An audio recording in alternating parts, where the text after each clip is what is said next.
여러분들은 하나님을 사랑하십니까?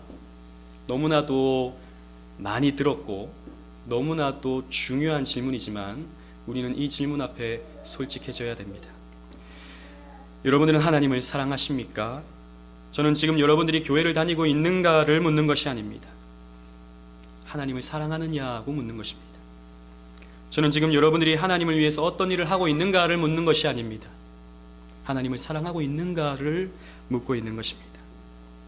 저는 지금 여러분들이 입술로 하나님을 사랑하고 있는가를 묻고 있는 것이 아닙니다. 여러분들의 중심으로, 여러분들의 마음으로 하나님을 사랑하고 있는가를 묻고 있는 것입니다. 왜냐하면 교회를 다니는 것하고 하나님을 사랑하는 것은 다른 문제이기 때문입니다. 여러 봉사와 교회 생활을 하고 있는 것과 하나님을 사랑하는 것은 다른 것이기 때문입니다. 여러분, 하나님을 사랑하지 않고도 얼마든지 교회 생활을 할 수 있습니다. 하나님을 사랑하지 않고도 얼마든지 봉사할 수 있고 교회의 여러 맡은 직분들을 감당해낼 수도 있습니다. 그러나 우리가 꼭 기억해야 되는 것, 우리가 잊지 말아야 하는 것, 우리가 얼마나 하나님을 사랑하고 있는가에 대한 질문입니다. 교인들 중에는 아무 생각 없이 교회를 다니는 사람들이 있습니다. 모태신앙으로 자라서 그저 습관적으로 교회를 다니는 사람들 말입니다. 신앙생활을 하지 않으면 마치 뭔가 하지 않는 것 같은 느낌 때문에, 뭔가 내가 지금 하지 말아야 되는 행동을 하는 것 같기 때문에 종교적인 의무감으로 교회에 나와서 예배드리는 사람이 적지 않습니다. 그래서 예배 나와서 찬양할 때 같이 찬양하고 말씀도 들어주고 안 다니는 것보다 낫겠지라고 생각하면서 교회를 다니는 사람, 아무 생각 없이 교회를 다니는 사람들이 저는 참 많이 만나봤습니다. 어른들도 장년들도 많이 만나봤고 학생들은 더 많이 만나봤습니다. 부모님이 교회 안 나가면 잔소리하니까, 또 교회에는 수많은 남편들이 아내들이 달달 볶으니까 교회 안 나가면 쿡 지금 뭐라고 하고 짜증내고 이러니까 억지로 교회 나가주는 그런 분들이 교회에 참 많습니다. 또 한 부류는 하나님을 사랑하는 것이 아니라 하나님이 주시는 어떤 것을 사랑하는 사람들이 있습니다. 하나님을 믿어서 뭔가 잘 되는 사람들, 여러분 간증 집회 이런 데 가보면 하나님을 믿었더니 이렇게 제가 잘 됐습니다. 제가 이렇게 하나님께 헌금했더니 제가 이렇게 복을 받았습니다. 제가 이렇게 충성했더니 제가 이렇게 잘 됐습니다 라고 하는 그런 간증들을 우리는 많이 듣죠. 그래서 나도 저렇게 한번 살아봐야겠다, 나도 저렇게 한번 헌신해 봐야겠다, 나도 저렇게 한번 헌금해 봐야겠다 생각하면서 열심히 하는 그런 사람들이 있습니다. 그런데 그 사람들이 그렇게 열심히 하는 목적이 무엇입니까? 하나님께 정성을 바쳐서, 그래서 하나님을 감동시켜서 하나님으로부터 뭔가를 좀 얻어내려고 하는 그런 사람들이지 않겠습니까? 이런 사람들은 꽤 열정 있는 신앙인으로 비춰지지만 사실 이런 부류의 사람들은 어느 종교에나 있는 그런 사람들입니다. 종교적인 사람인 것이죠. 여러분, 옛날 우리 할머니 시대의 사람들은요, 아침마다 정한수를 떠놓고 비나이다 비나이다 천지신명께 비나이다, 지극한 정성으로 그 천지신명께 빌었다고요. 목욕 재개하고 소복을 입고 비나이다 비나이다. 왜 빕니까? 우리 자식 잘 되게 해달라고, 우리 집 잘 되게 해달라고 그렇게 비는 것이죠.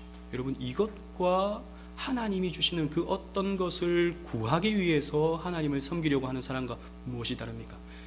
대상이 다르지 내용은 똑같은 것입니다.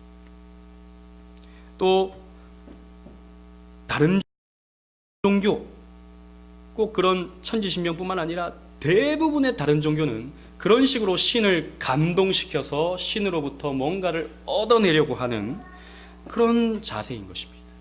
이런 것은 엄밀히 말하면 우상숭배입니다. 하나님을 사랑하는 것이 아니라, 하나님을 섬기는 것이 아니라 재물을 섬기고 있고 물질을 섬기고 있고 또 사람을 섬기고 있고 그런 것들을 얻기 위하여 하나님을 이용하는 것입니다. 이것은 우상숭배인 것이죠. 여러분, 기독교는 결코 우리에게 풍요를 가져다 주는 종교가 아닙니다. 건강을 보장해 주는 종교가 아닙니다. 신앙생활 잘하면 취직이 잘 되고 결혼이 그냥 잘 되는 것이 아닙니다. 기독교에 나타나는 가장 결정적인 표징은 성경을 보면 고난입니다.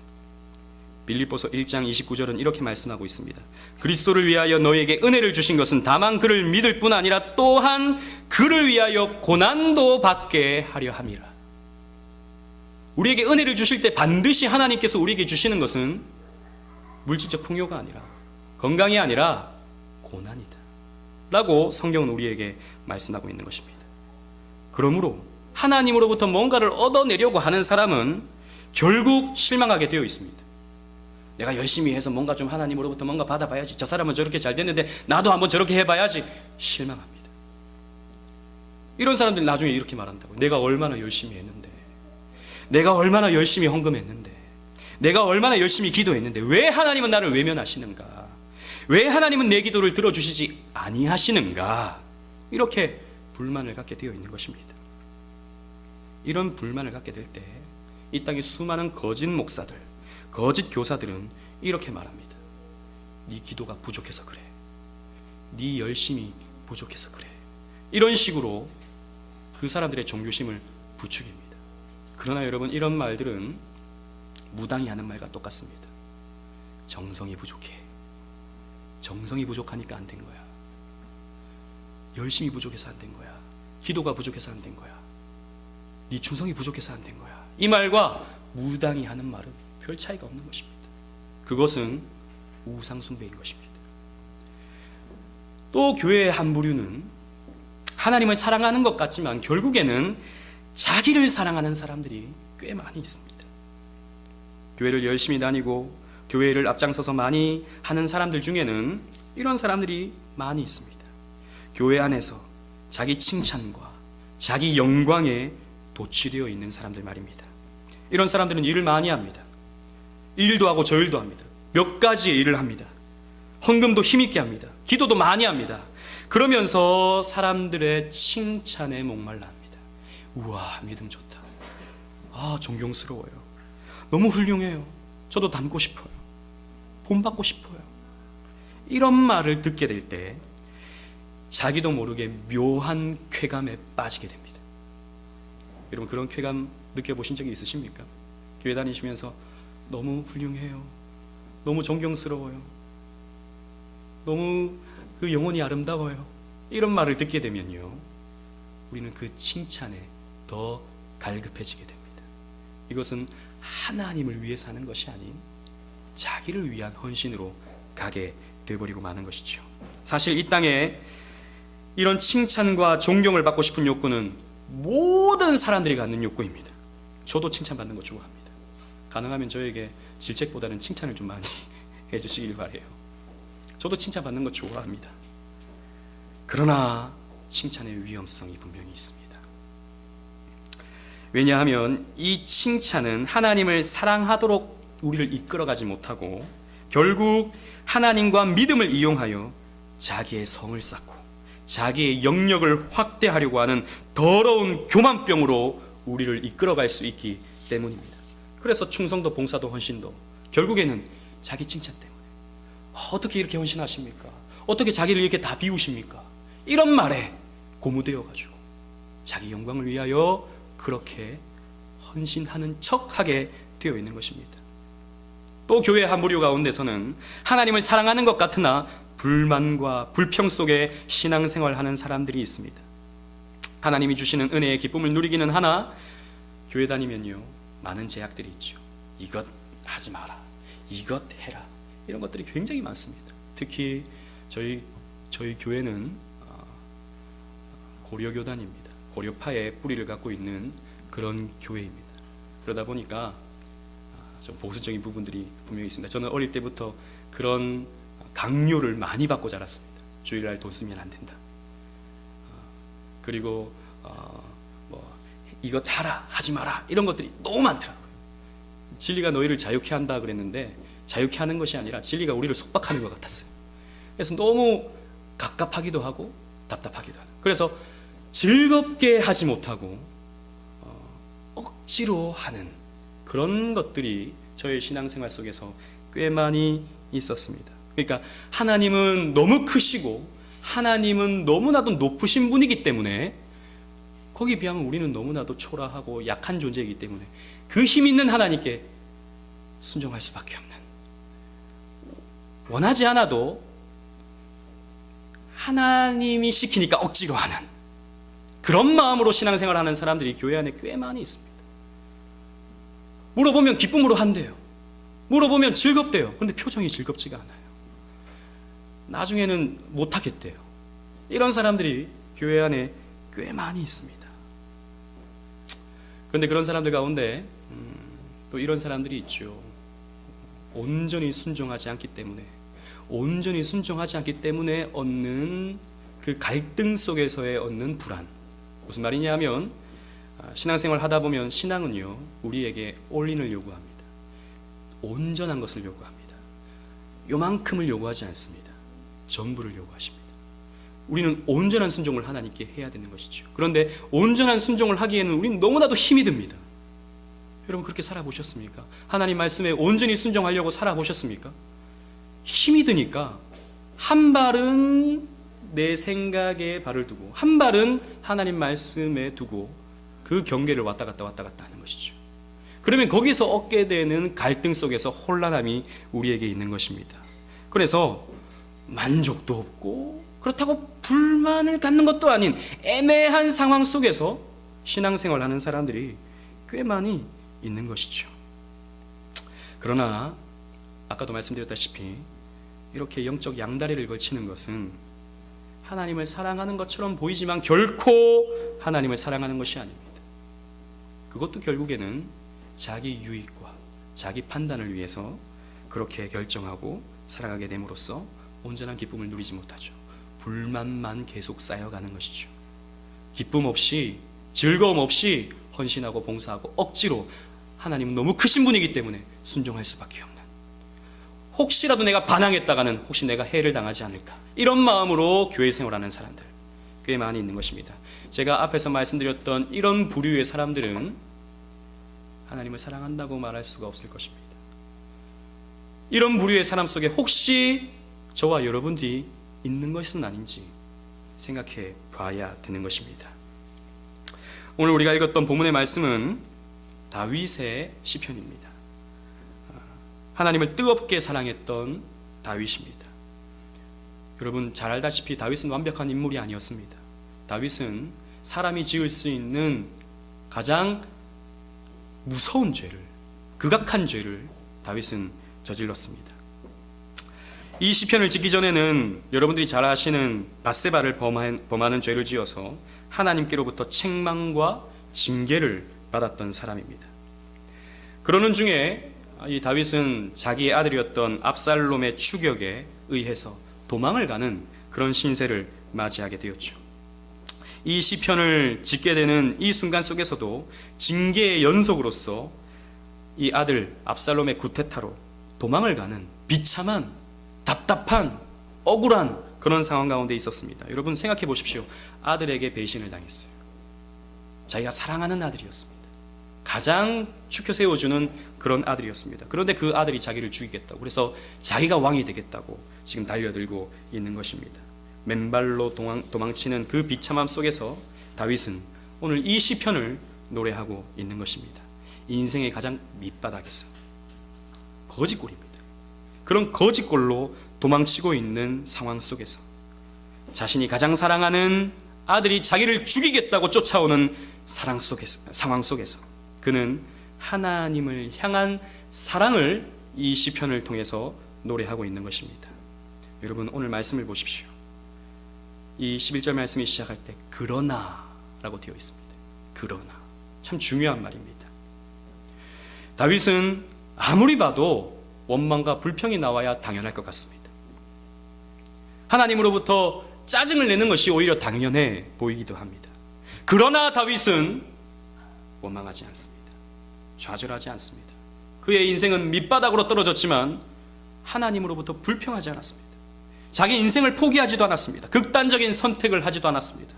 참으로 역설적이게도 다윗은 자기를 징계하고 계시는 하나님을 사랑한다라고 고백하고 있는 것입니다. 다윗은 그가 사랑하는 하나님이 어떤 분인지 잘 알고 있었습니다. 이 시련도, 이 고통도, 이 눈물도, 허락하시는 하나님, 이 하나님이 어떤 분인지 알고 있었던 것입니다. 자신의 지은 죄가 얼마나 큰 죄였던지를 가르쳐 주시는 하나님의 지도와 훈계에 다윗은 순순히 따르고 있는 것입니다.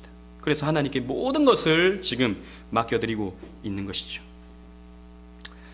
그래서 다윗은 하나님께 기도합니다. 우리 5편 3절 말씀을 우리 한번 다 같이 한번 읽어볼까요? 시편 5편 3절 말씀 다 같이 읽겠습니다. 시작. 여호와여, 아침에 주께서 나의 소리를 들으시리니 아침에 내가 주께 기도하고 바라리이다. 아멘. 하나님께 기도하고 있는 것입니다. 이 답답한 상황 속에서, 이 억울한 상황 속에서, 이 비참한 상황 속에서 하나님께 기도를 올려드리고 있는 것입니다. 자기의 기도를 들어주시는 하나님이라는 것을 확신하고 있는 것이죠. 그리고 다윗은 구원의 확신을 노래하고 있습니다. 다윗은 결코 하나님이 자기를 깊은 수렁으로 던져버리는 분이 아닌 결국에는 구원하시고 결국에는 보호하시는 하나님이라는 것을 잘 알고 있었던 것입니다. 자기가 믿는 하나님이 구원의 하나님이다 라는 것을 확실하게 믿고 있었던 것입니다. 그래서 7절 말씀에 이렇게 고백합니다. 우리 7절 말씀도 다 같이 한번 읽어보겠습니다. 시작. 오직 나는 주의 풍성한 인자를 힘입어 주의 지부에 들어가 주를 경외함으로 성전을 향하여 경배하리이다. 내가 주의 집에 들어가서 주를 경외함으로 성전을 향하여 경배합니다. 비참한 상황 속에서도 말입니다. 어떻게 이렇게 할 수 있습니까? 구원의 하나님이시기 때문에 이렇게 노래했던 것입니다. 다윗은 하나님께서 인자하심이 얼마나 풍성한 분인지 잘 알고 계셨습니다. 자신은 하나님이 구원해 주셔서 주의 집에 들어가게 될 것을 믿고 노래하고 있었던 것입니다. 그래서 지금 피신 중인 이 비참한 상황 속에서도 주님을 경배하는 자리에 있을 수 있게 된 것입니다. 그 구원의 확신이 다윗으로 하여금 이렇게 노래할 수 있게 된 것입니다. 그리고 하나님이 자기를 사랑하고 있다라고 하는 확신이 다윗에게 있었습니다. 하나님은 다윗에게 사랑의 확신을 준 것입니다. 그래서 다윗은 하나님을 원망하지 않았습니다. 원망할 만한 상황이었습니다.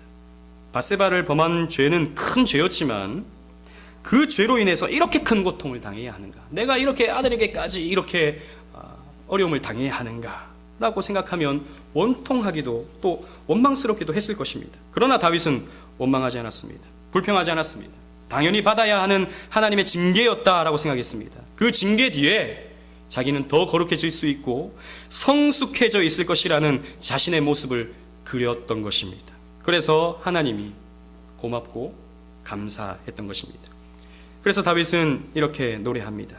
우리 읽었던 본문 말씀 가운데 오직 주에게 피하는 자는 다 기뻐하며 주의 보호로 인하여 영영이 기뻐 외치며 주의 이름을 사랑하는 자들은 주를 즐거워하리이다.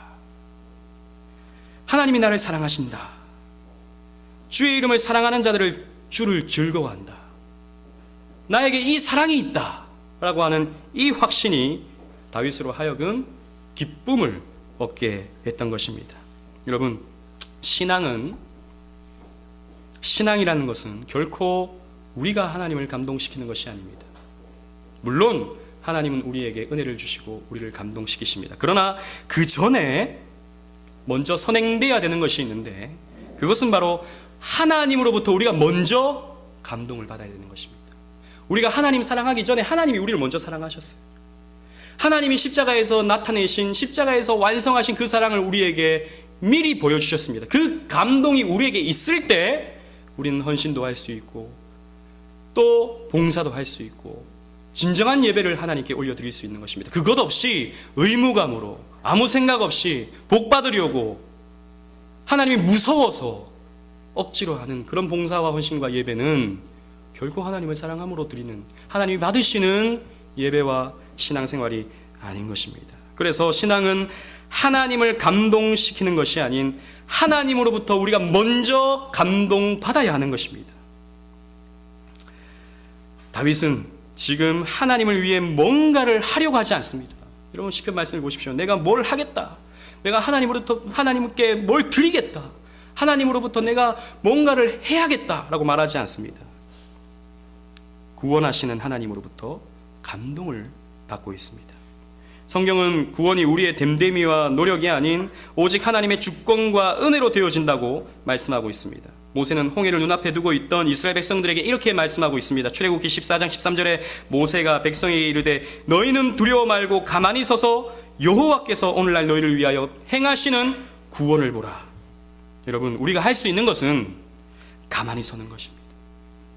가만히 서서 하나님이 하시는 것을 보는 것입니다. 이것이 선행되는 것입니다. 우리가 뭔가를 하려고 할 필요가 없습니다. 물론 해야 됩니다. 그러나 먼저 우리는 하나님의 하시는 그 일을, 완성하신 그 일을 보는 것입니다. 여러분, 이사야 43장 19절 말씀에도 이렇게 말씀하고 있습니다. 보라, 내가 새 일을 행하리니 이제 나타낼 것이라. 여러분, 보라, 하나님은 보라고 말씀하십니다. 내가 하나님이 새 일을 행하리니 이제 나타낼 것이다. 이스라엘 백성들은 보기만 하면 되는 것입니다. 이스라엘 백성들은 하나님이 하시는 것만 이해하면 되는 것입니다. 그러면 하나님이 새 일을 행하는 것입니다. 여러분, 하나님을 감동시키는 것은 쉬운 것이 아닙니다. 물론 우리는 하나님께 영광 올려드림으로 하나님께 우리의 마음을 드려야 합니다. 그러나 우리의 행위는 언제나 때가 묻습니다. 우리의 행위는 완전하지가 않습니다. 여러분들의 행위는 순도 100%의 깨끗한 행위입니까? 우리는 날마다 하나님의 말씀을 어기며 살아갑니다. 아까 십계명의 말씀을 우리가 읽었는데 1계명부터 10계명까지 우리는 늘 범하며 살아갑니다. 우리의 행위는 완전하지 않습니다. 그 때 묻은 행위를 가지고 하나님 이거 받아주세요. 아닌 것입니다. 하나님 우리의 행위를 받지 않으셔요. 그래서 우리의 구원은 오직 믿음으로, 오직 은혜로 주어지는 것입니다. 여러분들이 하나님을 향해 대단한 뭔가를 할 수 있다고 생각해서는 안 됩니다. 우리는 정말이지 무익한 종입니다. 저 역시도 그렇습니다. 하나님이 붙드시지 아니하시면 저는 무익한, 아니 아무런 가치 없는 그런 존재일 뿐입니다. 하나님이 저를 붙드시고 당신의 은혜를 쏟아 부어주시고 이끌어 가실 때 하나님이 당신의 일을 저를 통해서 하시는 것이지 제가 할 수 있는 것 아무것도 없는 것입니다. 여러분들도 마찬가지입니다. 그래서 우리는 하나님께 붙들림 받아서 하나님의 위대한 구속사의 진행 속에서 이 모양 저 모양으로 쓰임 받으면서 이 연약한 자가 어떻게 이런 하나님의 일을 할 수 있는가? 이렇게 죄 많은 자가 어떻게 이렇게 하나님의 위대한 역사 속에 동참할 수 있는가? 이렇게 욕심 많은 자가 어떻게 하나님께 이런 것들을 드릴 수 있는가? 오 하나님, 나의 삶을 이끄시는 하나님 감사합니다 로 가야지 내가 이거 했고 내가 이 교회를 세웠고 내가 이 교회에 이만큼 헌신했고 이렇게 가서는 결코 안 되는 것입니다. 이런 삶이 여러분 하나님께 영광이 되는 삶입니다. 자기는 부인하고 오직 하나님만 높이는 이것이 하나님께서 기뻐하시는 삶이고 결국에는 넓게 본다면 하나님을 감동시키는 삶인 것입니다. 그럼 우리는 어떻게 하나님으로부터 감동을 받을 수 있을까요? 성경은 하나님을 알아감을 통해서 우리는 하나님께 감동을 받을 수 있다고 말씀하고 있습니다. 그래서 여호와를 알라, 힘써 여호와를 알라. 우리는 여호와를 아는 지식이 없기 때문에, 이 땅에 많은 사람들이 하나님을 아는 지식이 없기 때문에 타락하고 범죄하고 종교생활은 하나 하나님을 사랑하지 못하는 율법적인 신앙생활을 하고 있는 것입니다. 여러분, 그렇기 때문에 우리는 하나님을 알아가야 됩니다. 무엇보다도 우리 인생의 가장 우선순위는 하나님을 배워가는 것입니다. 그래서 오직 은혜교회는 하나님을 배우는 일에 열심을 내려고 합니다. 교리적인 내용들, 조금 딱딱하고 어려운 내용도 있지만 그러나 최대한 쉽게 여러분들과 나눔을 통해서 하나님이 어떤 분인가, 하나님을 믿는다고 말하는데 믿습니다는 잘하는데 뭘 믿는지를 몰라요. 그럼 뭘 믿습니까? 물어보면 아무런 대답을 하지 못해요. 결국에는 뭘 믿는지도 본인도 모르면서 믿는다고 하는 것이죠. 자기가 잘 될 줄로 믿는다는 것이죠. 여러분, 이런 내가 잘 될 걸로 믿는다라고 하는 것은 굉장히 무속적입니다. 굉장히 뉴에이지적입니다. 결코 바른 신앙이 아닌 것이죠. 우리는 하나님을 알아가야 됩니다. 여러분, 사람은 알면 알수록 실망합니다. 사람은요, 가까이 하면 할수록 실망합니다. 멀리서 보면 저 목사님 너무 훌륭해, 저 목사님 너무 괜찮아. 여러분 그 목사님과 한번 한 달을 같이 살아보십시오. 실망스러운 일이 많을 거예요. 저는 좀 여러분들과 거리가 있기를 원합니다. 너무 가까이 오려고 하지 마세요. 그러나 이미 가까이 있는 사람도 있긴 하지만 저는 가까이 하면 할수록 흠이 많은 사람입니다. 부끄러운 게 많은 사람입니다. 실망할 게 많을 겁니다. 그러나 하나님은 다릅니다. 하나님은 알면 알수록 감동스럽습니다. 하나님을 알면 알수록 너무 사랑스럽습니다. 사람은 알면 알수록 실망스럽지만 하나님은 알면 알수록 그분의 높으심과 그분의 넓으심과 그분의 깊으심으로 압도되게 되어 있는 것입니다. 그래서 우리의 인생의 가장 중요한 목표는 하나님을 아는 것입니다. 다윗은 이 하나님을 노래하고 있는 것입니다. 구원의 하나님, 생명의 하나님, 나를 결국에는 소생케 하시는 하나님, 하나님 사랑합니다 라고 하는 신학을 가지고 하나님을 노래하고 있는 것이죠. 그래서 우리는 하나님을 배워가야 하는 것입니다. 여러분, 이렇게 하나님을 배워가는 사람은 결국에 하나님을 사랑하게 되고 하나님을 즐거워하게 되고 고난 속에서도 소망을 보게 됩니다. 이렇게 하나님을 즐거워하고 있는 신앙은 다윗과 같이 고난 속에서도 소망을 봅니다. 하나님을 알기 때문에, 하나님이 어떤 분인지 알기 때문에. 우리는 새해가 되면 이렇게 인사 많이 하죠. 새해 복 많이 받으세요. 저도 그렇게 인사합니다. 우리는 복 받아야 됩니다. 저는 여러분들이 정말 복 받기를 원합니다. 그러나 복 받는다고 해서 그것이 만사형통의 의미는 아닙니다.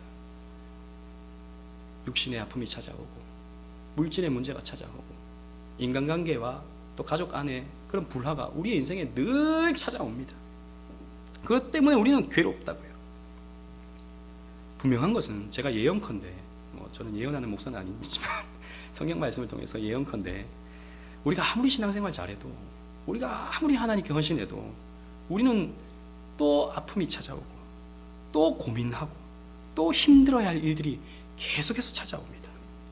그러나 하나님을 즐거워하는 신앙은 그 문제 때문에 좌절하거나 우울해하거나 심한 디프레션에 빠지지 않습니다. 왜냐하면 그 인자가 풍성하신 하나님이 또 그렇게 나를 일으키시고 고치시고 회복해 하실 것을 믿어 의심치 않기 때문입니다.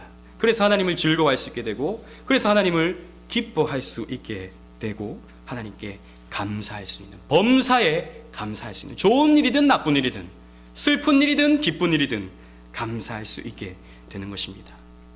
사랑하는 성도 여러분, 말씀을 맺겠습니다. 저는 여러분들이 이 좋으신 하나님, 이 선하신 하나님을 사랑하게 되기를 간절히 소원합니다. 하나님이 너무 좋아서 하나님을 enjoy, 하나님을 즐거워하는 여러분들이 되기를 바랍니다. 하나님을 사랑하고 하나님을 즐거워하는 것이 여러분 최고의 하나님께 영광을 올려드리는 것입니다. 여러분 연말에 시상식이 이렇게 있을 때 우리는 그런 영상들을 많이 보죠.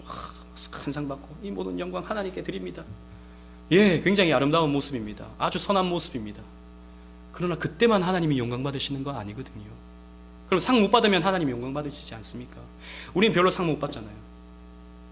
저와 여러분들은 별로 받으시는 분들도 있겠지만 상 못 받을 때가 훨씬 더 많지 않습니까? 그러면 우리의 삶을 통해서 하나님께 영광이 안 드는 것입니까? 하나님 영광 가리우는 것입니까? 결코 그렇지 않습니다. 그럼 가난하면 영광 가리우는 것입니까? 여러분, 그것은 정말 위험한 생각입니다. 아프면 하나님 영광 가리우는 것입니까? 정말 위험한 생각입니다. 아닙니다. 여러분, 다윗을 보십시오. 그 고통 속에서, 그 비참함 속에서도 하나님께 최고의 영광을 올려드리고 있지 않습니까? 여러분, 우리가 하나님께 영광 돌려드리는 것은 무슨 상을 받아서 하나님 영광 받아주세요, 하나님 영광 돌립니다, 그러면 하나님이 영광스러운 것이 아니라 이미 하나님은 영광으로 충만하신 하나님입니다. 우리가 굳이 하나님께 영광 돌립니다 하지 않아도 하나님은 그 영광이 흘러 넘쳐서 이 우주를 덮고도 남습니다. 그렇다면 하나님께 영광 돌려드리는 것이 무엇입니까? 우리가 고백하는 웨스트민스터 신앙고백서 대유리문답, 소유리문답 제1문답에 이렇게 질문합니다. 여러분들의 제일된 목적이 무엇입니까? 여기에 대한 답이 하나님을 영화롭게 하고 영원토록 그분을 즐거워하는 것, enjoy to God, 하나님을 즐거워하는 것이 우리 인생의 가장 중요한 제일된 목적이다라고 말씀하고 있습니다. 그러면 여러분, 하나님을 어떻게 영화롭게 하는 것입니까? 유명한 미국의 개혁주의 설교가인 존 파이퍼 목사는 이렇게 설명합니다.